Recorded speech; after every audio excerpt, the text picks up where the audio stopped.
നമ്മുടെ അച്ചാച്ചൻ എന്താ പറ്റിയ സത്യം പറഞ്ഞാല്?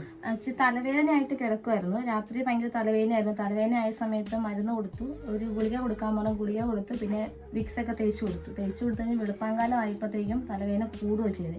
കൂടി കഴിഞ്ഞിട്ട് ഒന്നും വയ്യാത്തൊരവസ്ഥയിൽ ഭയങ്കരമായിട്ട് തലകുത്തി മറിയുന്ന അവസ്ഥയായിരുന്നു തലവേദന കാരണം.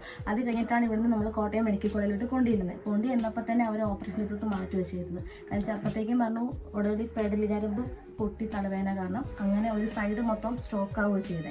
വലത്തെ കൈയും വലത്തെ കാലും കൂടി മുഖത്തൊക്കെ നീര് ചുണ്ടൊക്കെ കൂടുകയോ ചെയ്ത്. അത് കഴിഞ്ഞ് അവർ ഓപ്പറേഷൻ തിയേറ്ററിൽ കയറ്റി ഓപ്പറേഷൻ ചെയ്യണമെന്ന് പറഞ്ഞു. അത് നമ്മോട് പറഞ്ഞ 5-6 ലക്ഷം രൂപയാകും എന്നാണ് അവർ പറഞ്ഞിരുന്നത്.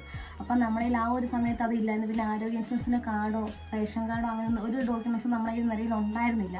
അത് കഴിഞ്ഞ് ഓരോരുത്തർ ആൾക്കാരെ വിളിച്ച് പറഞ്ഞിട്ടാണ് നമ്മൾ ഈ കാര്യങ്ങളൊക്കെ നടത്തിയെടുത്തത്. അത് കഴിഞ്ഞപ്പോഴത്തേക്കും ഇപ്പം